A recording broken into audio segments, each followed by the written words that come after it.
I think we're live. Very good. Welcome to a Break Magazine Q&A with me, Llel Pavey. I am pretty much all of Break Magazine.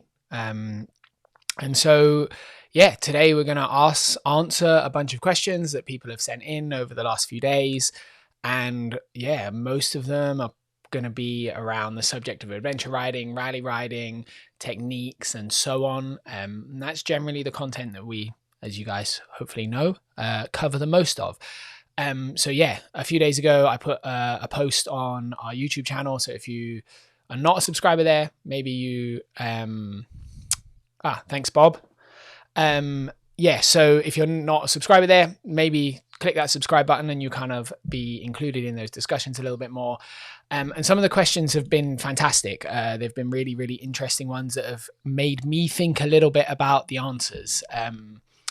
So to start with, and I think this is kind of an interesting topic to go over really, is one from Chris Johnson on our YouTube channel. And he says, do smaller adventure bikes deserve the beginner tag that they are so often get in reviews where most will be more capable than 80% of riders that buy them? Most reviews seen on YouTube are written by people that are much more capable than your average rider. Is there a stigma attached to bikes less than 600cc for on or off-road where, quotes, men can't be seen riding anything smaller without questions being asked of their manliness? If you can ride from Australia on a 105cc bike, do you need more than 500cc to ride the Tet? Or should we get over ourselves and enjoy riding smaller bikes rather than taking our GSs off-road once and scaring ourselves? He goes on a little bit more to ask about training and spending money. And I think in adventure motorcycling, the conversation about which bikes to choose is very different, because the beginner tag for bikes relative to their size is very much like a road bike orientated thing. It's very much you start with your road riding on a small bike and then you progress to a bigger bike, say something in the above 600cc category, because those bikes on the road are a more enjoyable experience. I think, if you go back a few years, you would ride a 600 sports bike on the road, but they're quite hard work and you have to work them to get the most from them. If you progress to 1,000, they're generally just a bit nicer bike to ride. There is also historically a bit of a stigma because bigger bikes are included in more important races. So say MotoGP has always typically been the biggest bike, 500cc 2-stroke, 1000cc 4-stroke. But I think in adventure bikes, if that stigma exists, it's because the people that are testing them aren't necessarily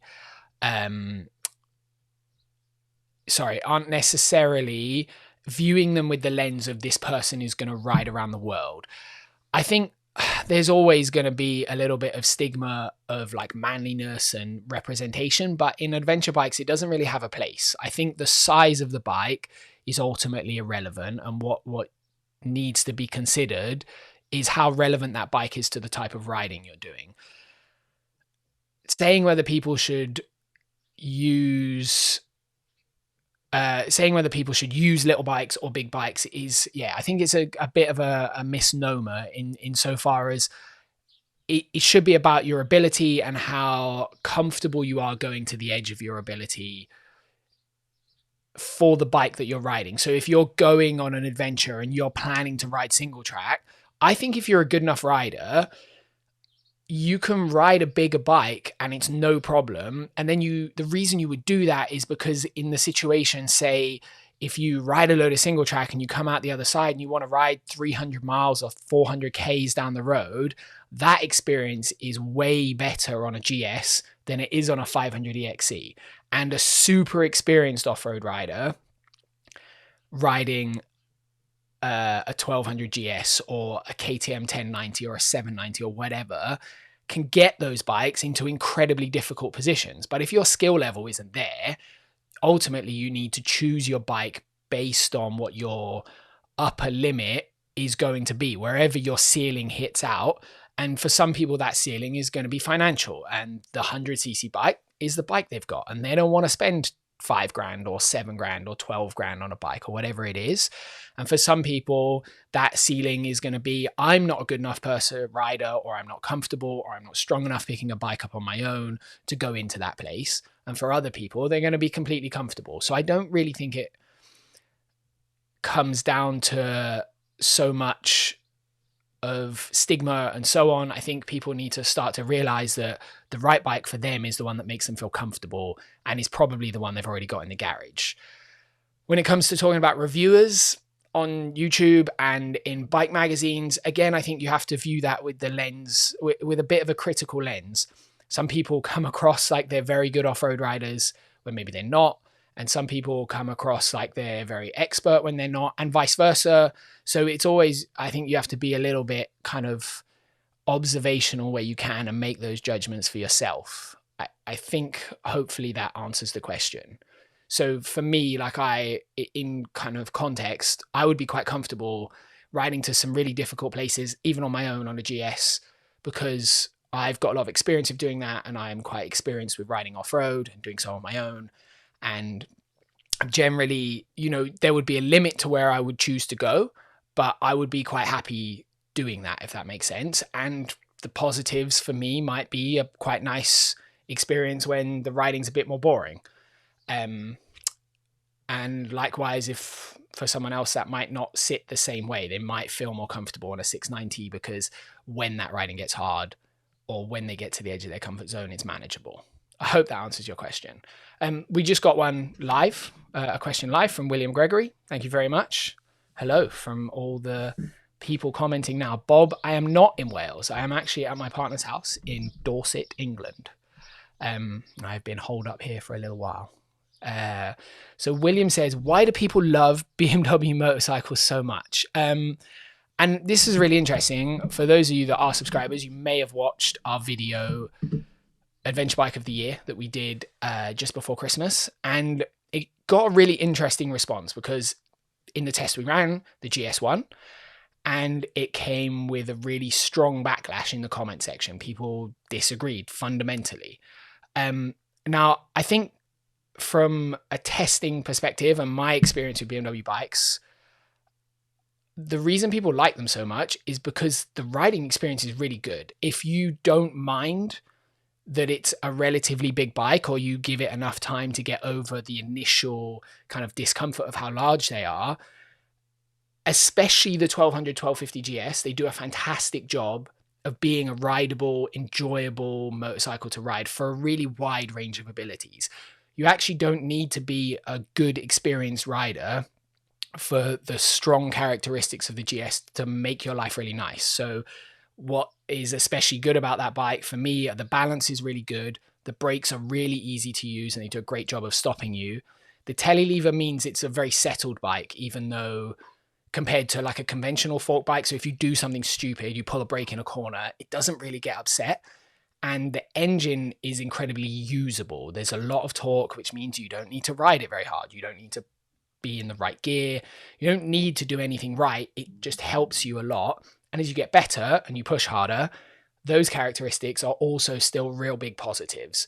And some other adventure bikes aren't quite the same. They're not quite so easy to ride. They're not so rider friendly for less experienced riders. And so I think as an overall package, the 1250 GS is fantastic. I think also that brand of BMW rolls down into their other bikes. So it doesn't matter quite as much whether those bikes are good. The other thing that BMW do really well is the kind of user interface is very nice. All the switches and the controls and the dashboard are very premium. The experience when you go to a dealer, if your dealer is not a moron, is very premium. BMW dealers always look nice. It's like going to a BMW car dealership. And I think that package sells a lot to people, It's not for everyone. They are a pricey machine. But for people that enjoy those things, they're a fantastic brand and a fantastic bike. So,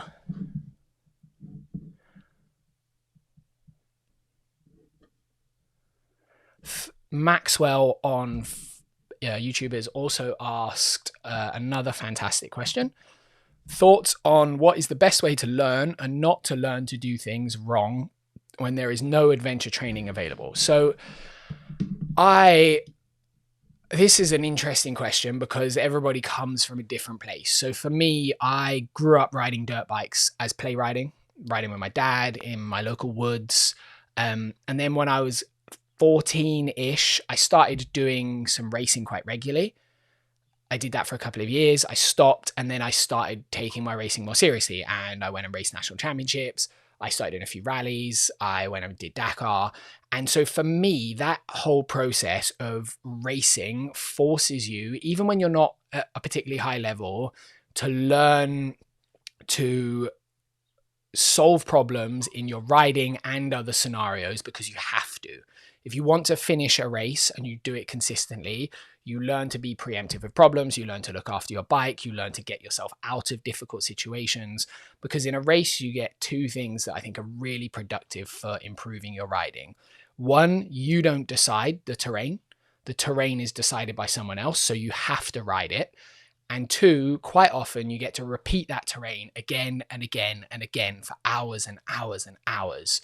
And when you do those two things and you go through that process of repetition, you get better at things. And so in answer to your question, I think my primary suggestion, if people want to, they have some off-road skill and they want to get better, is to either practice in a similar way to a race environment where you go and you make a loop. Even if you're doing it on your adventure bike, you go and you make a loop and you ride it and you ride it and you ride it and you repeat it. And you'll see it's super fun. Like the whole process of riding dirt bikes is crazy fun, and you don't have to be exploring all the time to get that enjoyment. But that process of purposeful practice makes leaps and bounds. The other thing I would do is I would watch YouTube videos by people that have got good experience and say the right things. I would put myself in that category because I make how-to videos. But also, there's plenty of other people, especially in dirt bike world, that make fantastic how-tos in motocross and enduro. Chris Birch is one of them. Some of his videos are fantastically eloquent and they explain the problems really well. But there's quite a few out there who are not well-known YouTubers that say real smart things. They're bang on the money with their riding technique, and those are worth paying attention to. So yeah, that would be my advice, is if you can't get training, watch some videos, maybe film yourself, and go and put as much time in on your bike as you can. If you can do that in a racing environment because you're riding dirt bikes, even better. And your races don't need to be the hardest races in the world. I'm a really big fan of local club, like 3-hour races. They're really good. So the comments are coming in a little bit quicker here. Hello to As the Magpie Flies and Lucas. What about the Dakar project? Interesting point. So last year I was planning to film a whole Dakar project, and we started with 2 episodes with myself, Neil and Cy Hewitt. And unfortunately, it just didn't work. We kind of had a bit of a difference in vision, and I ran into some money problems where financially for me, it wasn't going to be a viable project for me to put a huge chunk of my own cash into. So I pulled out of that project. Cy and Neil kept going. And they both took the start line of Dakar, and sadly none of them made it to the end through 2 different reasons. Neil crashed out with a broken shoulder, and Cy's bike exploded on the day after the rest day, so his conrod snapped and he took the rest of his engine out with him, and there's kind of no way back from that. So I'm gonna jump over to a couple of questions that were asked before. From YouTube.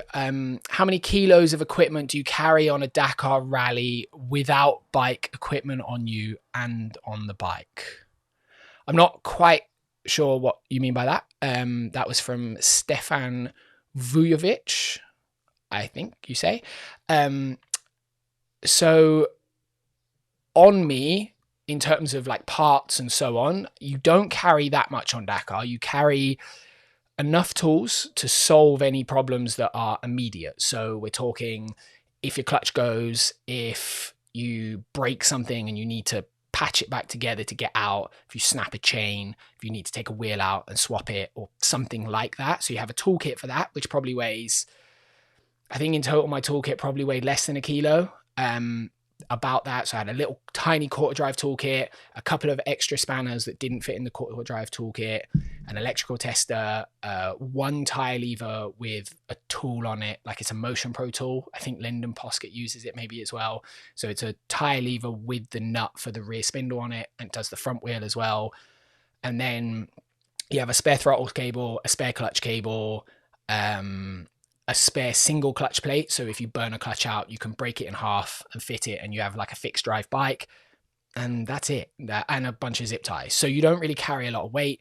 The only extra weight that you would carry on the bike is basically some food. So every day for the start of the stage, I carried a ration pack. I had a waterproof jacket and a body warmer most of the time, because when I did it, it was in South America and it was cold a lot. So you kind of needed a bit of protection there. And that was it. That was all you carried on your bike.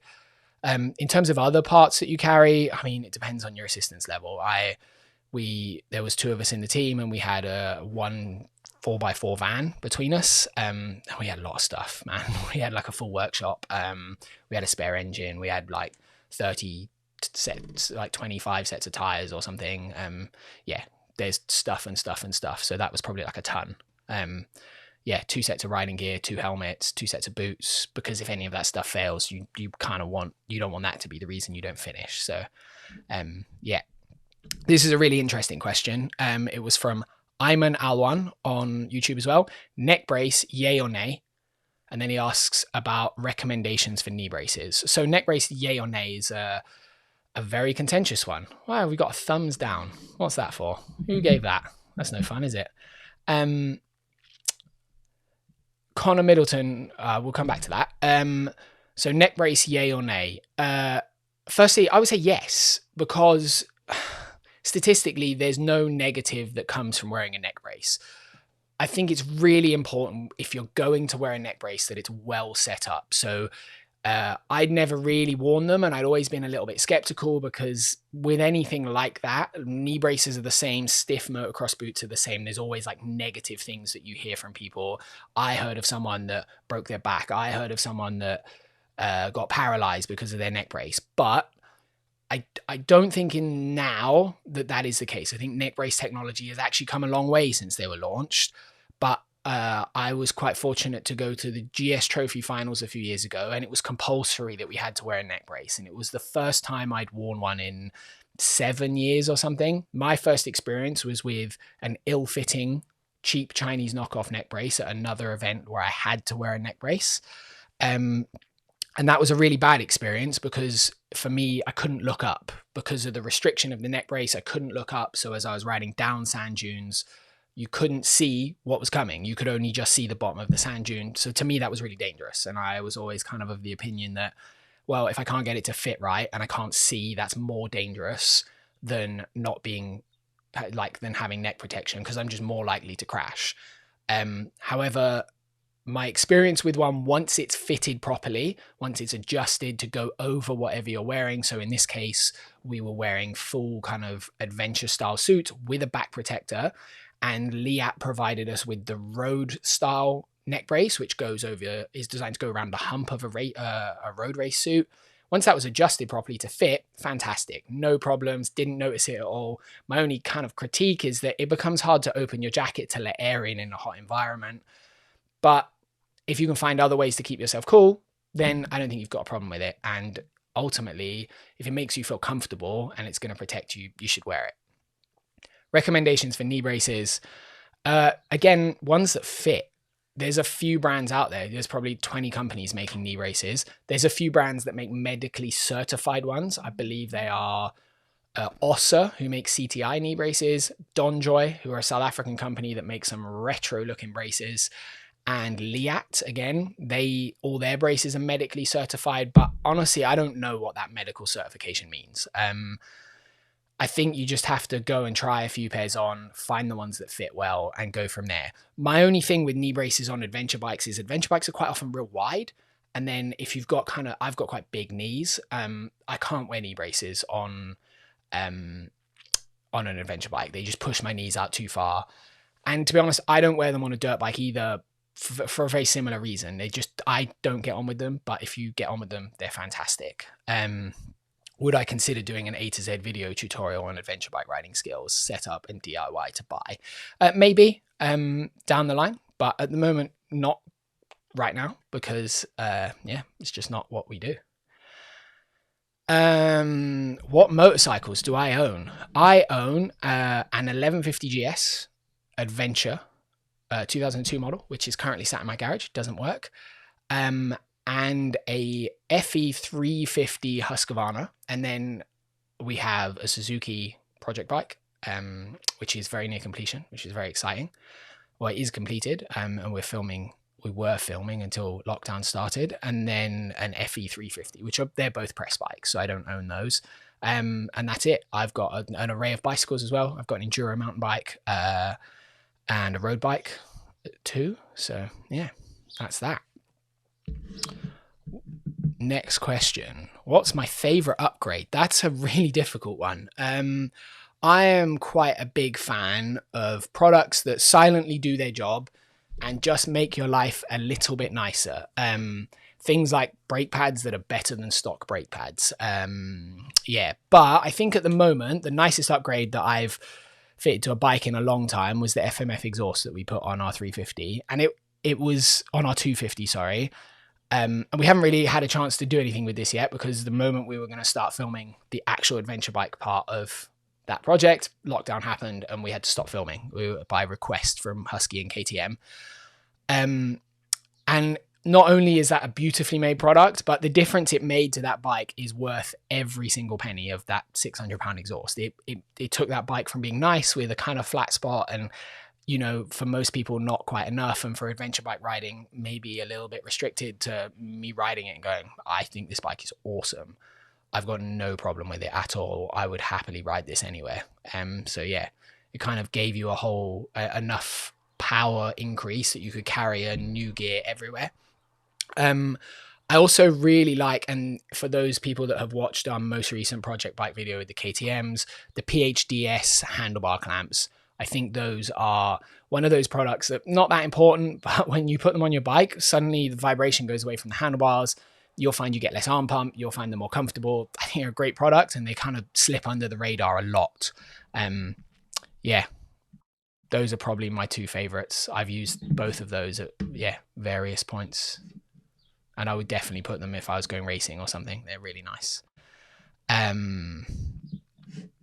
More questions from YouTube. Sorry, I'm just scrolling down.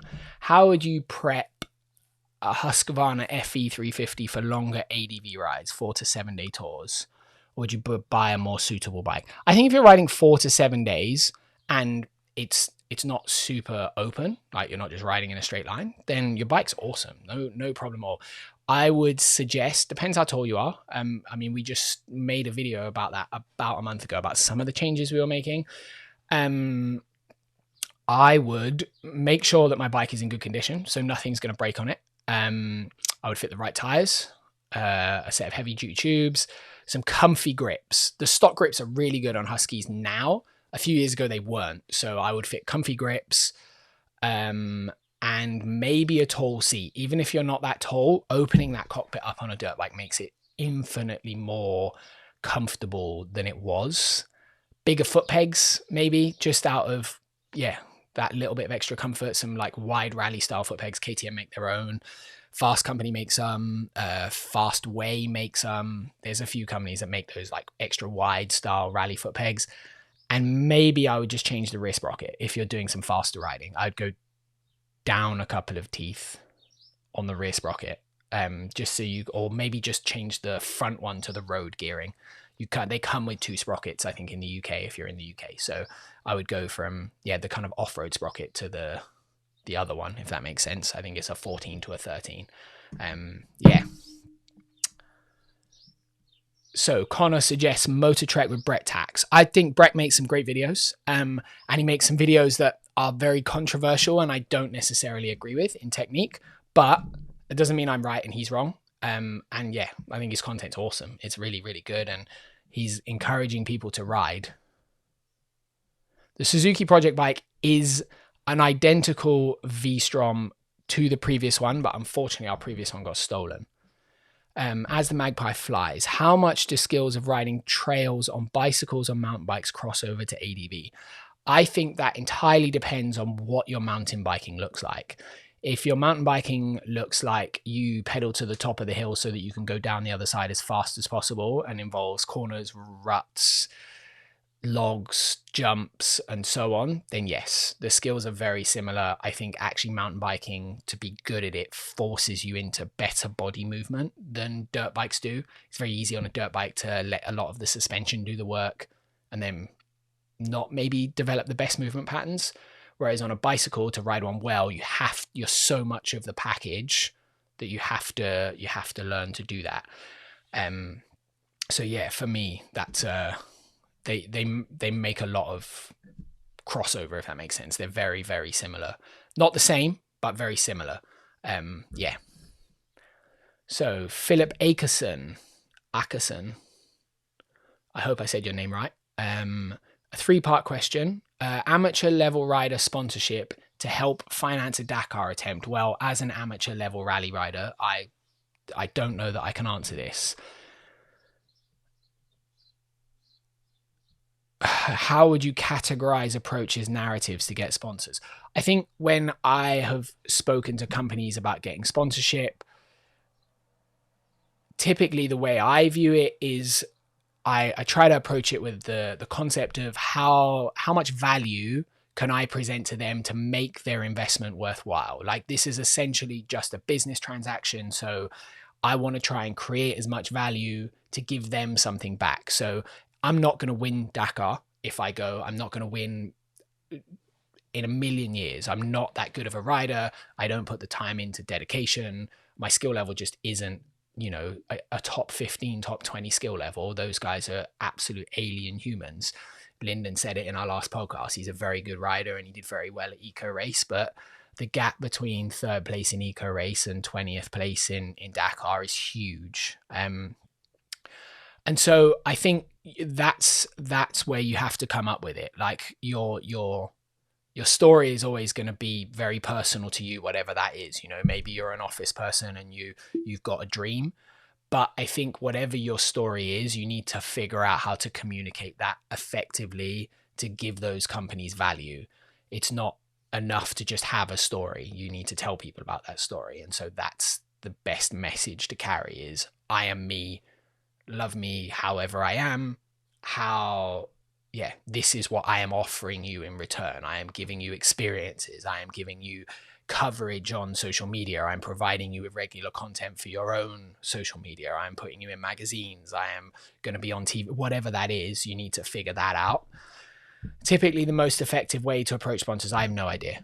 Honestly, I have no idea. I think a lot of it is about trying to make good connections, but it's a very difficult task because you have to find the right person that believes in your story and sees some value in it, and then you might get somewhere. I think I've asked your 3rd question in the previous one as well. People do it in all kinds of different ways. And yeah, it's a difficult thing. Damien, we will be revisiting the V-Strom project. It is finished, and we are halfway through filming the kind of final episode. So, someone asked a question about advice for shorter dual sport riders on the trails.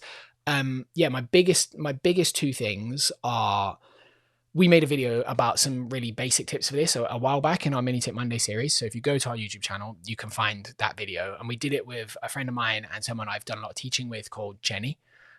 She is 5'2" in English measurements. I don't know what that is directly in metric, sorry. And she regularly rides a full size 1250, 1200 GS Adventure. She's a certified BMW instructor and she's a tiny human. And she's we made that video to compare, to kind of illustrate the point. But for me, the technique for riding those bikes is the same whether you're tall or short. The first thing is learn to ride without having both feet on the ground. I think that is massively important. And it's something you'll need to practice because when you first start doing it, it will feel horrendous. But learning to pull up without putting your feet down, learning to move your bum across the seat really, really, really well and really quickly is very important. And I think this is an important skill for absolutely every motorcyclist, because as you get better and you push into more difficult situations, even when you're as tall as me, you cannot be putting both feet down. A few years ago, I think it's in 2014, I did an extreme enduro called Romaniacs, and there was like 100 times a day where if I tried to put both feet down, I would have been upside down. It was impossible. So I think learning to do all of your slow speed control without feeling like you need to have both feet on the ground is the best skill you can give yourself in riding. It makes all bikes rideable. DR650 is quite a tall bike. So the kind of skills within that I think you need to learn to get comfortable are pulling up, putting one foot down, and make it both feet. So you're always putting your foot near the high ground. Pulling away, one foot down, but doing it in a way where you know exactly where the bite point is on the clutch. So you don't get all off balance. You don't get too excited. It's not a rushed activity. You can do it super slow, super laconic. And then turning around with one foot down. And then on top of that, learning to turn around calm and slow, almost like stopped or able to stop without putting your feet down. Those are like the 4 steps. We've actually got videos on how to do both of those 2 skills. One of them is called how to turn in tight places. And I think that's a really good basis technique, especially if you're short, because you're not trying to get to the point where immediately you can turn around without putting your feet down and then you're worried about it off-road. You put a foot down, you fall over. You kind of have a much more slow learning pace for that. So yeah, those 2 videos I think will make a really big difference. And hopefully that kind of answers your question. Uvula's channel says, in your latest 690 and 790 video, did you consider plastic skid bash plate for the 690? 100% I did. The main reason I didn't use the standard KTM one is I don't think it had quite enough coverage. And a little bit is because of where we were going. If I was just dual sporting that bike, I'd leave the stock one on. I think it's really good. It's a really strong plastic guard. But when you're in the middle of nowhere, it's a bit of a risk relationship. Like if I was going to ride a 690 as just a dual sport bike, I wouldn't put crash bars on it. I would put a radiator brace on it, and then just leave it as stock. But going into that kind of situation where you're in the middle of nowhere, it only takes like a rock or something to flick up, and the coverage not being quite as good, you could take a clutch cover out or a flywheel cover out, lose some oil, cause a problem.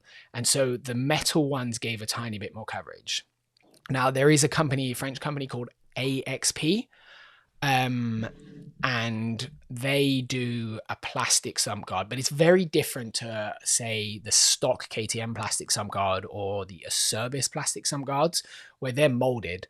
And the molded ones are real flexible, but they're really strong. It's really hard to puncture through them. They take hits super well. They're really reliable. They don't change the flex of the frame at all. Not a problem on the 690, but on dirt bikes, it is a problem. Whereas the AXP one is super thick, but it's made in the same way as an aluminium one, where it's laser cut and then it's folded and then it's seam welded. So it's essentially the same thing. It's super rigid. It's crazy strong, but they're heavy. They kind of have the same things, and they're expensive because they're a real kind of unique way of doing something. There's no other companies doing it. It's still kind of a manual prototypey sort of style of making something. So it doesn't bring the price down. Like an Acerbis sump guard for sump guard for a KTM 350 or 500 EXC will set you back 50, 55 pounds, whereas an AXP one for a 690 is a lot more. Say the 790 AXP one is like 300 euros. So yeah, that's why we went for a metal one.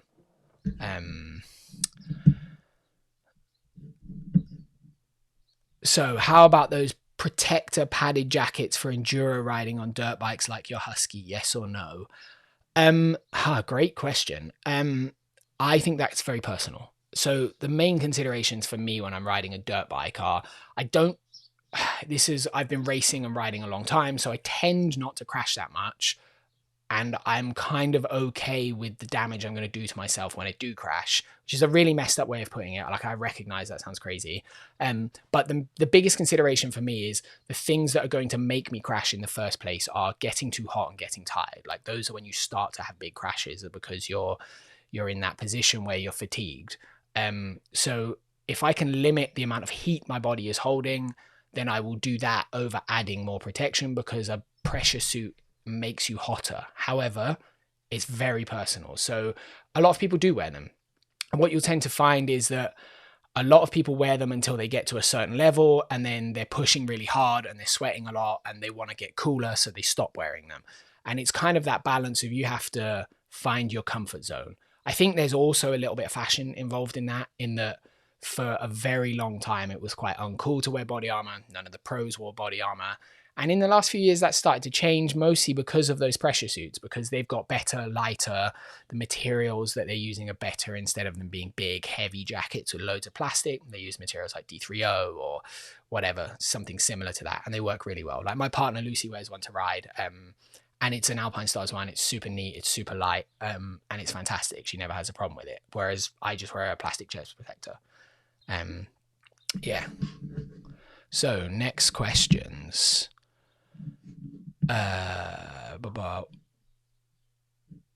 New comments. Have you ever done a trip over to Ireland? I have been to Ireland. We'll put this one up. I have been to Ireland twice, but I have not done a personal trip. So with my dad's school, when I was about 20-ish, I went over there and did a little bit of teaching for a few days. It was very nice. It was wet, and but yeah, it was good. And then I went on a press launch for a V-Strom 650 XT before the newest generation one. So 2016 or 17 it was. They ran the UK press launch of the new facelift before the newest generation came out in Southern Ireland in February. And the scenery was fantastic, and we got some really cool shots, but it was really cold. And yeah, I don't know whose idea that was to go to Ireland in February.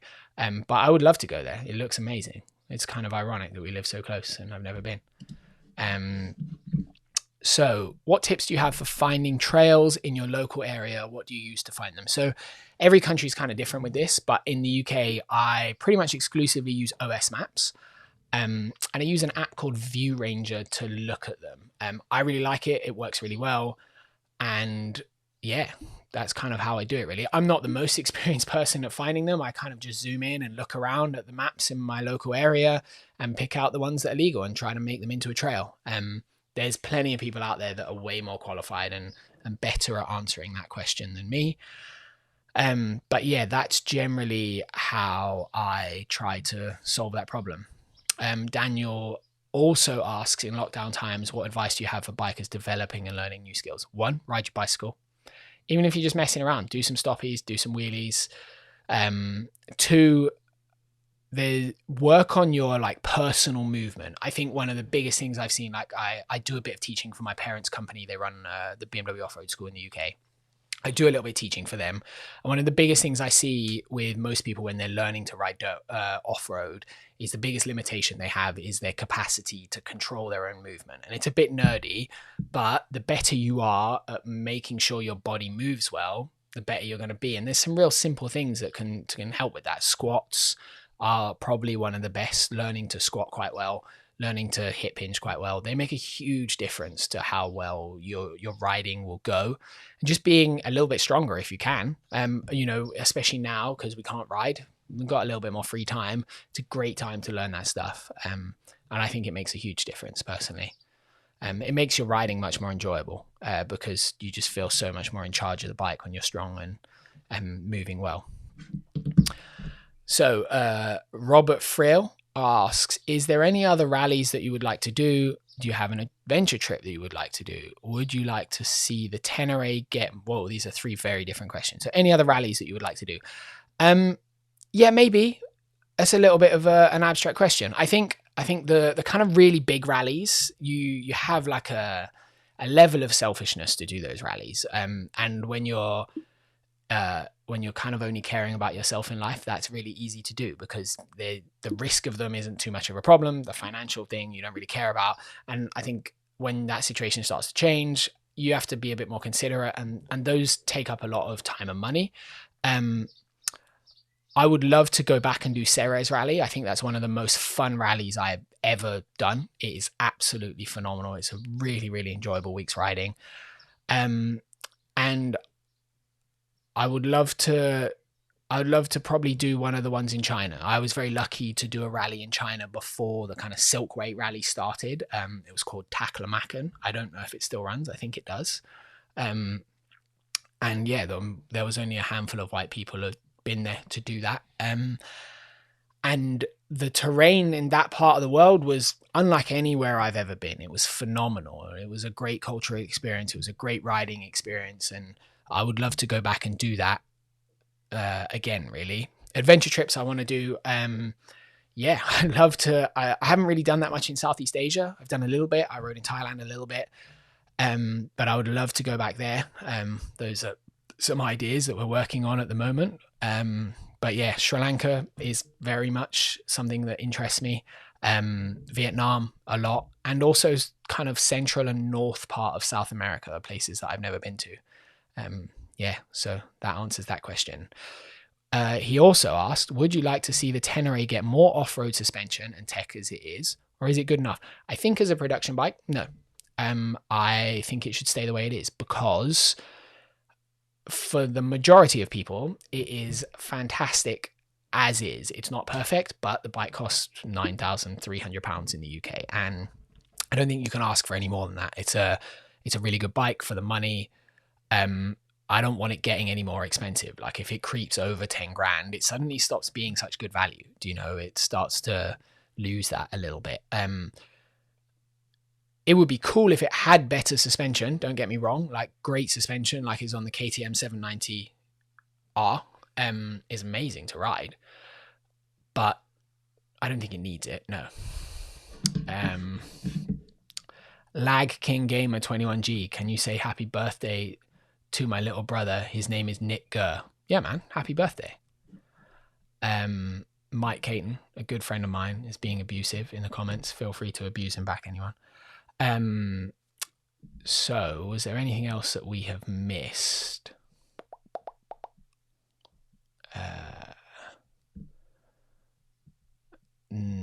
So if you could only ride one bike and one bike only, what would it be? KTM 790 ADVR. Because I think for the most part, so it's not my favorite bike in the world. I love it. I think it's a great motorcycle. It's not my favorite bike in the world, but I think I could do everything with it. And I think I could probably take it to like a motocross track and it'd be okay-ish for an adventure bike. I could definitely take it out and ride green lanes on it all day. Did quite a lot for our test. I just spent like time riding around on my own, riding my local lanes, and it was fantastic. It rips on the road if you want to ride fast. You can just like comfortably crush miles on it. It's not the best for that, but you can do it. Yeah, and I think it's kind of pretty cool at all of those things. If you needed to commute into town, it would be good as well.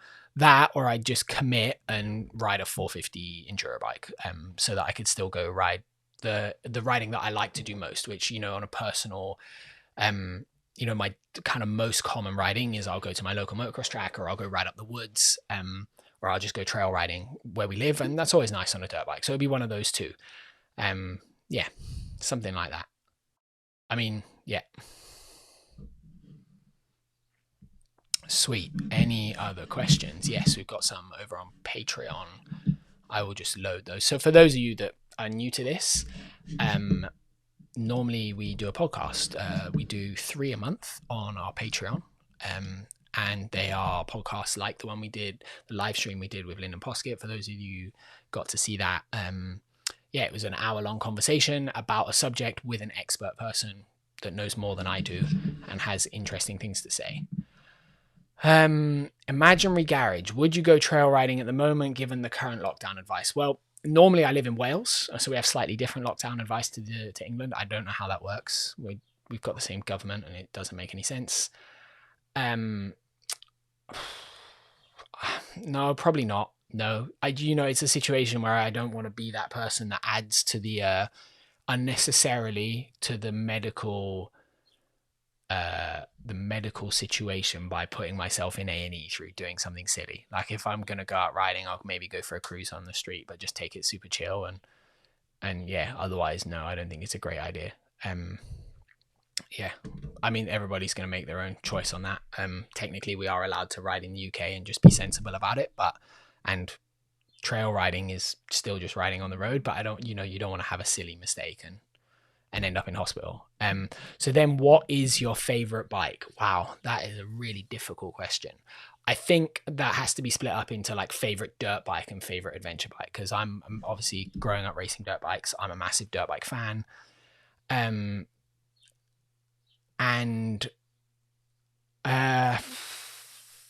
I've had a 350 for the last few years and I absolutely love it. I think in terms of like the do it all dirt bike, it's fantastic. It's not the best at any one type of riding, but you can do everything with it and it never seems to have too much of an issue with it. So mine's a Husky 350. It's the same basically as a KTM. It's just got a linkage instead. Amazing bike. My current favorite adventure bike is probably a real close split between the 790 and the T7. I love a 1250 GS. I think they're brilliant bikes, but the new Tenere has like a level of fun to it that's I've not experienced on another adventure bike apart from that 1250 really. It's fantastic. It's just a absolute like whale of a time. As soon as I get on it, it puts a smile on my face. It's like really good for messing around on. It's pretty nice for doing everything else on. I really enjoy riding off-road on it. And I'd say the same about the 790. It's a little bit more focused towards off-road. But yeah, those two are like really, really close. I wouldn't know which one to choose at the moment. Willoost1 says, great channel. Thanks, man. Nice. If you had a KTM 950, would you trade it in for the new Tenere? Depends how old my 950 is, but yeah, I think overall it's a nicer bike. It's very much in a similar guise. It just weighs a lot less. Like it is light and it feels light to ride, which is nice. I think that comes down to how much money you've got to spend really. If you're willing to spend like $5,500 on a new bike, $6,000 on a new bike, then yeah, I'd do that. Yeah, I really like it. It's down on power compared to a 950, but it's up on everything else. Like it's lighter, it handles really well, it looks killer, which I think is super important on a motorbike. Like it's got to look good, right? And it's way better on fuel. You're probably going to save $5,000 in fuel in like a year. That's an exaggeration, obviously, but yeah, it's a lot better on fuel than the 950. Greetings from Colombia. Looked down here since 19th of March, locked down. Waiting to take my DR650 south for long distance adventure. KTM 690 with mods or stock 790R. Stock 790R, to be honest. We were quite lucky to take a 690 and a 790R to, I think it depends a little bit on where you're going to go and what your level of riding is. For me, I don't think there's anywhere that I can get a 690 that I can't get a 790. Maybe just a few hill climbs because the 790 likes to spin a little bit, but generally I think I can get it everywhere that they can go. And after that fact, the 790 is a better bike in every way. It's much more built for purpose. It's designed to take weight. It's designed to carry a lot of fuel. It's got great fuel range for just general adventure riding. I think 400Ks is a nice kind of range for a stock bike. And if you need more, you can bolt it on. It's got better wind protection. It's warmer. Yeah. And by the time you build a 690 with like mods, such as a tank and a fairing, it's expensive. You can easily drop kind of £3,000 or £4,000 modding a 690 and a 790. You could just ride it as stock and you'd be fine with it. Do you have any recommendations for a light MX style Gore-Tex waterproof long sleeve glove? Wow. No, I can't think of one. Generally, if I need an MX style glove, there's the Fox one, but it's short sleeve. It doesn't come up high, but it's pretty waterproof. The one I use the most is the 100% Brisker. It's not waterproof. They do a waterproof version. It's not comfy. It's too tight. It makes all things all thick. So I generally just use the Brisker until it gets wet and then cold, and I put another pair of Briskers on. I also use a pair of sealskin gloves a lot. Yeah, I bought just like a pair of sealskins they're kind of like quite fluffy, but they're really, really thin feeling. So when you grip the handlebar, you can still ride pretty good on them. And that's kind of as far as I've got, really. Yeah, the waterproof MX glove thing is a bit tricky. So yeah, I'm not very helpful there. Sorry. Have you been on a Tiger 900 Pro? No, I have not. It's something I'm really excited to ride. The press launch happened just before lockdown, early, and I wasn't invited. And yeah, so we were kind of on the list to ride one after the press launch happens. The kind of smaller publications then get the opportunity to ride those bikes in the UK, and I haven't had that opportunity yet because we're not allowed to ride right now. Bob Bennett, advice for riding heavy ADV bike on gravel roads, especially when cornering. Yeah, there's a few mistakes I think I see people make a lot, and we haven't made a video about this yet because it's kind of complicated to do for like a mini tip Monday. But we will for sure, because it's something that is really interesting. So I think firstly, you need to get your body position right. And on a gravel corner, there's a few things I always look for. One, once you've got the bike tipped over, so you've pushed it in using either a foot peg or your handlebar to get it to lean a little bit. You don't want to lean too much. You need to drive your weight into the outside of the bike. So you have a balance between, say, if you're turning left, you would put a lot of weight on the right-hand foot peg, push the bike over with the left-hand handlebar. And then the kind of techniques that come after that, in fact, Bob and Dag's comments kind of go hand in hand. I kind of tend to do a few things at a similar time. And the way to learn this is to do a lot of it and to start by not trying to ride too fast. So the first rule is don't attack a corner too fast on an adventure bike because it's really easy to get out of shape. So slow in, fast out. And then I use a technique called trail braking a lot. So I gently drag the front brake all the way into the apex of the corner, and then I'll roll the throttle on the way out. And what you're trying to do there is essentially you're trying to settle the bike down, pull the front wheel down a little bit to steepen the geometry. The bike turns better. And you've done two other things at the same time as when you're trail braking. When you're trail braking, you've essentially taken the slack up in the front brake lever. So you load the front tire up a tiny bit. You get a lot of grip from that. It's really confidence inspiring. And you allow yourself to be in control if any parameters change. Now, when you're adventure riding, you can't ride in a way that you can't deal with the thing you can't see around the corner. So that's always your limit. The better rider you are, the higher that limit is. But if you're coming around a corner and there's a puddle or a tractor or whatever, you have to be able to deal with that. And trail braking in is one of the best ways to increase your grip, give you a little bit of control, change direction really quickly, because if you want to change direction, you've already loaded the front up, you're already on the brake slightly. So if you need to increase it, you've got grip. You haven't got a delay between adding the brake. So once I've trail braked into the apex of the corner, I'll then move my body position slightly from being on the outside of the corner to over the front, and I'll roll the throttle on and I'll drive out. And then you carry like a real sweeping line, and you do that corner after corner. And it takes a bit of time to get used to that idea. The first bit is learn to get your body position right, then learn to trail brake, then learn to move your position backwards and forwards. And hopefully that answers the question. Dag's question is very similar.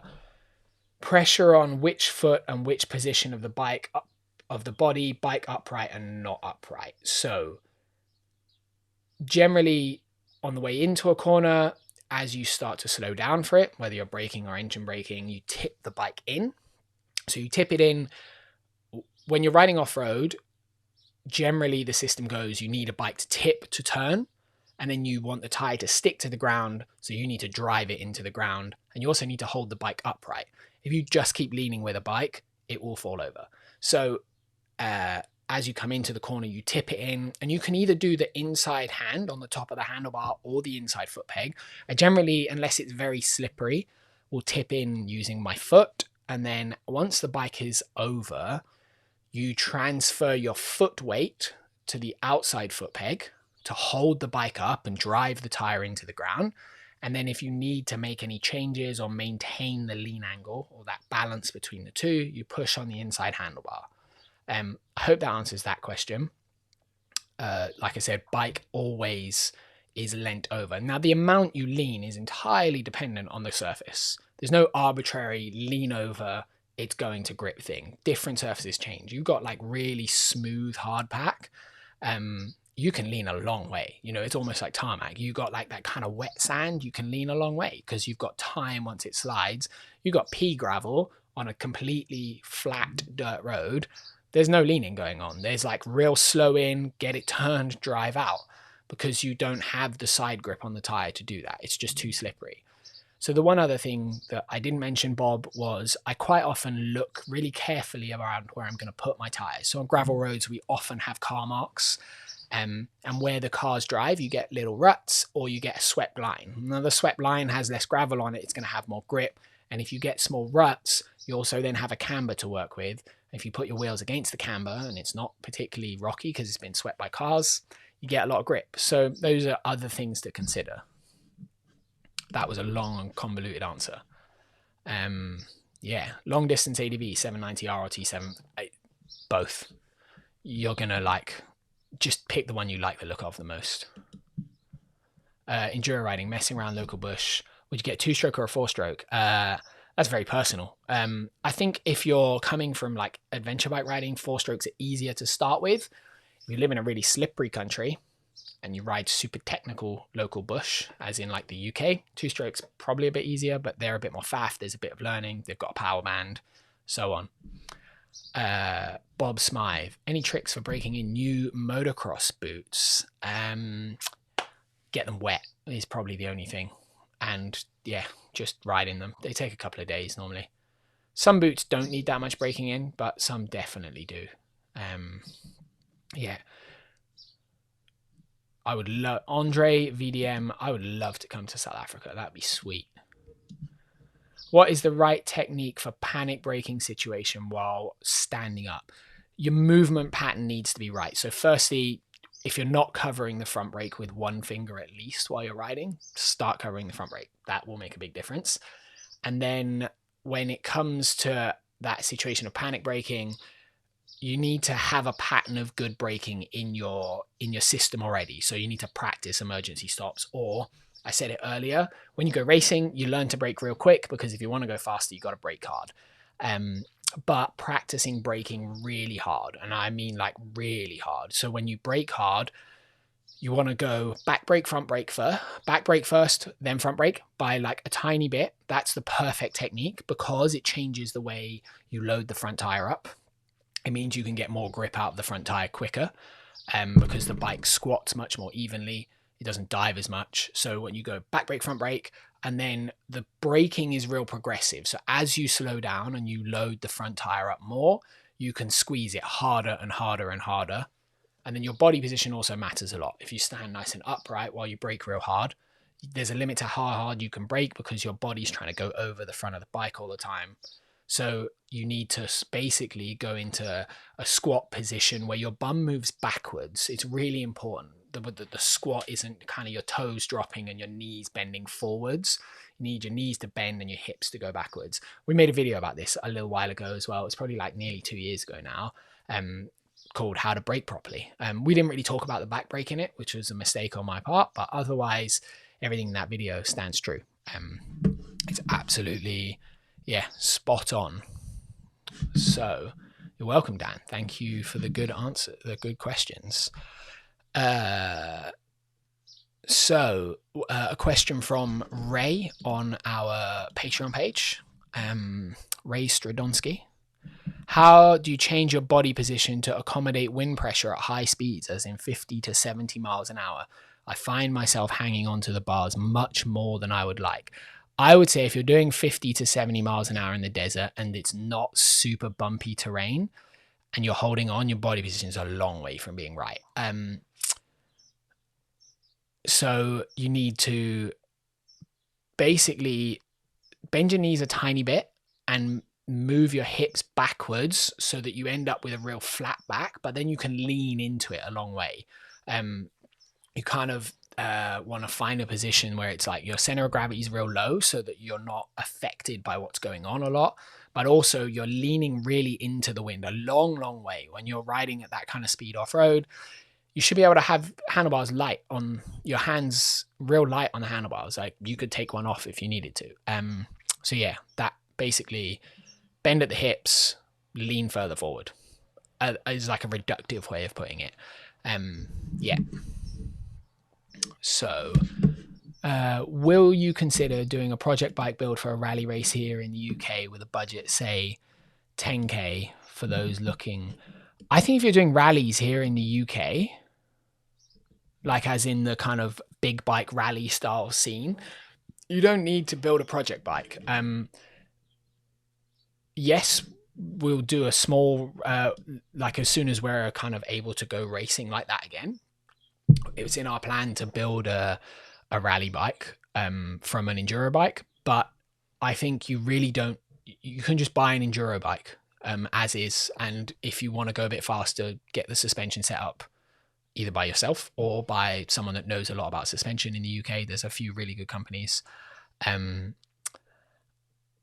that would be it. You know, even when I've been to do rallies like Ceres and so on, a stock dirt bike with some handguards on it. And if you really want to go fast, a bigger front disc, good suspension, that's it. That's all you need. If there's navigation involved, you can go through that, but you need a way to mount the roadbook to the handlebars is the easiest way. The Rally Raid products, they make a plate with two arms that come off the handlebars. You can put a roadbook on that. Any of the roadbooks will do. Any brand. What are the brands? Aurora or MD, or what's the one? Lyndon sells one on his website. Is it FTR maybe? And just a thumb switch with a couple of buttons to move your ICO up and down. You need a trip meter as well. You're good to go. I mean, yeah, I'm definitely want to make a video like that. It'd be awesome because rally bikes like that are sweet, but you don't need a lot, if that makes sense. Yeah. So tips for someone who's just starting out with adventure riding. I'm fairly new to it myself. I keep adding things to the broadcast. Sorry. Yeah. Tips for someone who's just starting out with adventure riding. Pitfalls. I'm fairly new to it myself and seem to have a problem getting out for a ride and exploring my area. Seems to be something stopping me. So I think he's talking about like the emotional experience of being scared, basically. I think you need to find a riding buddy if you can. Find someone else to go out with. It's way scarier going riding on your own than going riding with someone else. And then I would say before you go out exploring too much, just get comfortable with a few basics. Like, can you pick your bike up well? There's a really big difference between picking it up and picking it up in a good way and being able to do that in an awkward situation. And do you know how to deal with a few basics? Like if the trail gets real tight, can you turn around? If you get stuck on a hill, can you turn around and go back the way you came? And then if you can do those, I think you'll start to build that confidence. Don't feel like you have to go find like the most difficult adventure riding for it to be awesome. Just go and like have a look on Google Earth even, or Google Maps, find a nice sweet dirt road and just ride up and down it till you feel a bit more confident, and then go and find another one and another one. And yeah, take baby steps. Don't rush it. There's kind of, I think the beauty of adventure riding is it's always going to be fun just because there's a bit of exploration involved. It doesn't have to be incredibly challenging to kind of be classed as adventure riding to me, as long as you kind of are enjoying exploring.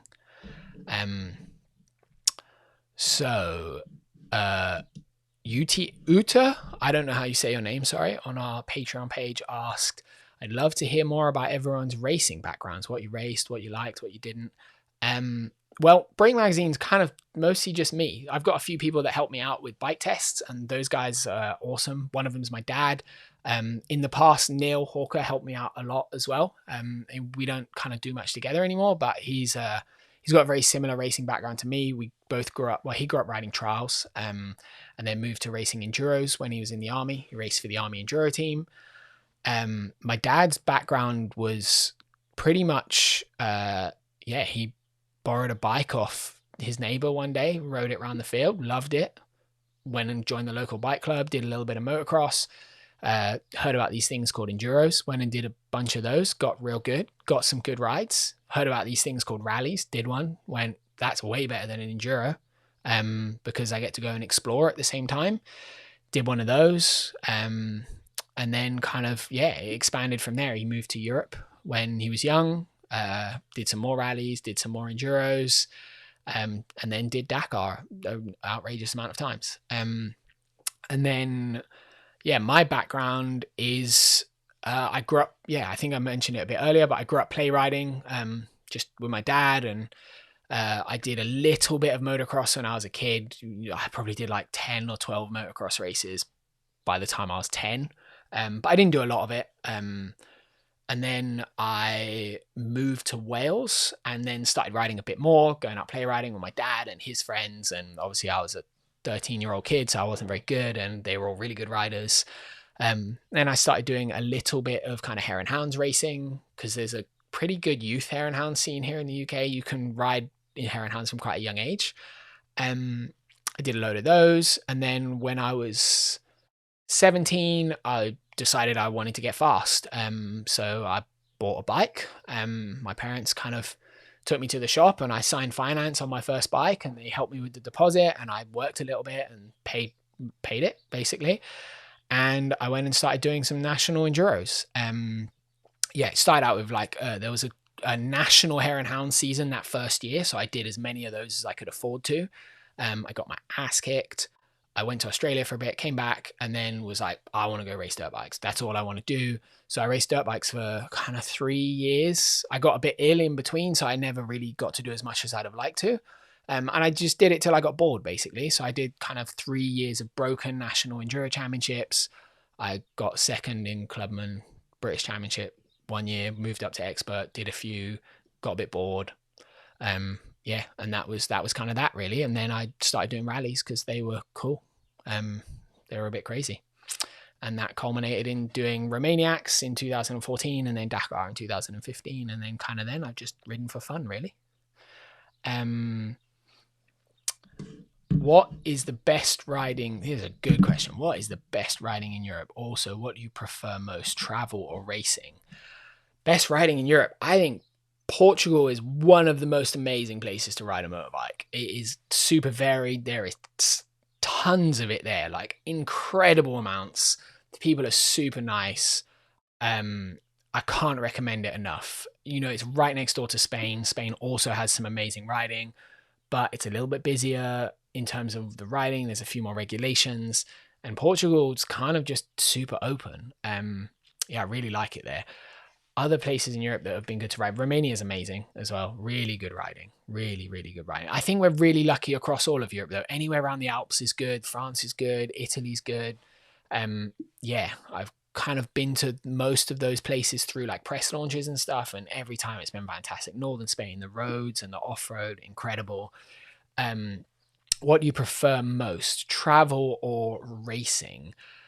That's a difficult question. I love them both for different reasons, really. I love traveling. I think it's brilliant. I love the whole experience of being on a bike, going somewhere, that kind of feeling of being super in the middle of nowhere. And that's kind of why I fell in love with rallies a little bit. There's kind of a remoteness and a smallness that it gives you that I don't think you get from like local racing. I don't have a preference, one or the other. They kind of give me different things, but I enjoy them equally for different reasons, really. So Ricardo Alves, cheers from Portugal. There we go. For off-road rides, it looks like you took in the Algarve 1200 GS. Yeah, we did a 1250 GS review there, and we did our adventure bike of the year test there, because the variety and the weather is second to none, like especially in winter time here. To put together a 5-day test in the UK and know that we can shoot a video for it and it be fine is not possible. I don't trust the weather here enough to ride for 5 days in a row without it absolutely hammering rain for 3 or 4 of those, or being freezing cold. In Portugal it's 15 degrees and the trails and the roads are endless, so it's a no-brainer. So yes, we do that. Any chance of a Husky 790? It will be an 890, I believe, because KTM updated the Duke engine to be an 890 last year, and I think they'll carry that engine across all the bikes. I would be surprised if the 790 KTM doesn't become an 890, but I'm pretty sure the Husky will be an 890. 790 ADVR or Africa Twin for exploring and general riding in the UK. I do like off-road more, but it's not much off-road out there in the UK. You do have to look for it in the UK for sure. I would say a 790R because it's a bit lighter. It's kind of gonna deal with the more technical riding we have here a bit better in terms of its chassis. And the weight is going to make a really big difference. For me, I like the Africa Twin. It's a lovely bike. We're just kind of wrapping up our review on the same one we had for ADV of the year. It's a lovely bike, but if you want to go green laning in the UK, I think you're going to enjoy it more on a 790 Adventure R. Oot sounds like youth. Ah, there we go. No problem. Have you gotten to experience any of the BDRs in the US? No, not yet. The only adventure ride I kind of did in the US was in 2016. I was very lucky to get invited to the KTM Adventure Rider Rally, where I did a little bit of kind of teaching there because they couldn't get someone more famous. And from there, a really good friend of mine who used to work as one of the marketing team in KTM suggested we ride back. So we kind of rode back from South Dakota to California through Utah, Colorado, and it was fantastic. Utah was amazing. But I didn't ride any of the BDR on that trip. We kind of just, skipped along through a few kind of iconic places. We made a video about it. It was one of the first videos we made. So there we go. Ricardo Alves says also ACT Portugal recommended. So if anybody else, has anybody else got any other questions? Yes, we got some through Instagram as well. There we go. Which one for long way round the world travel, KTM? Long round the world travel, I would take a 790 personally. For me, it's a really nice adventure bike. You know, it's very capable technically. It's light. I think by the time you turn a 690 into like a comfortable long travel bike, there's not going to be much difference in weight. And Lyndon kind of touched on it in our other video, but when you add weight to those bikes, it can start to mess with the handling, whereas the KTM is very composed, the 790, when you add weight to it, it's fantastic. It's just a really good bike. I really like it. It's just nice. You know, if I was going to have to ride a long way, I'd choose it a lot. Any plans to ride the Dakar again? Carl. So Carl was one of our guest testers that we used a couple of times last year. Fantastic rider. From a motocross background. Any plans to ride the Dakar again? No, not unless the right situation comes along.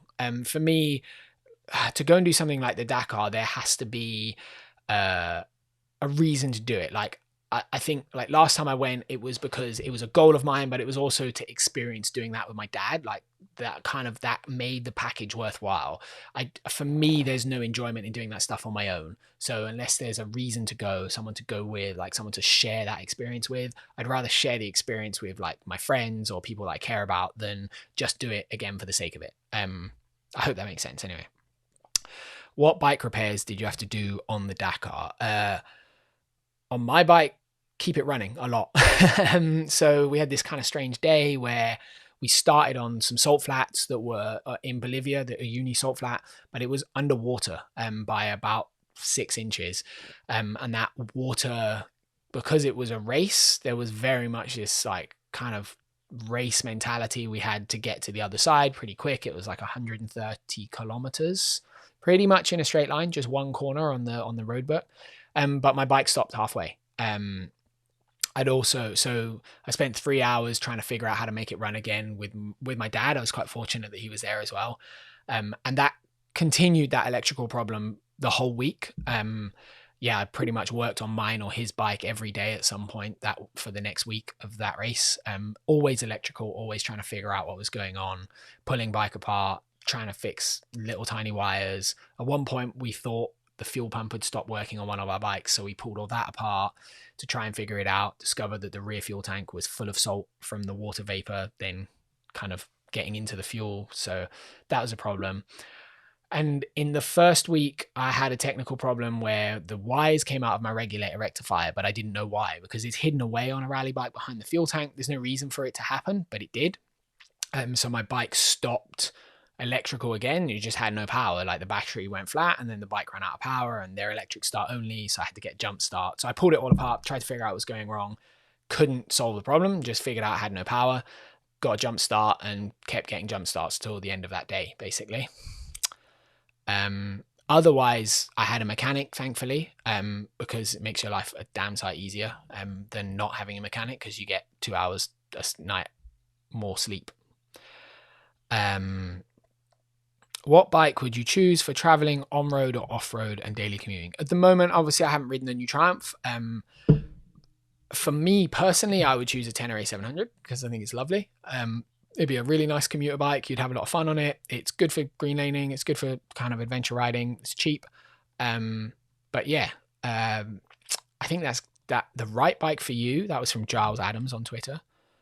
Giles Dams even. That's going to just come down to which one you like the most, really. Yeah, so that's all of our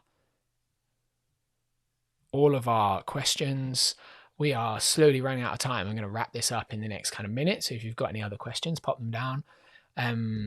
We've got one here. That's a nice invite.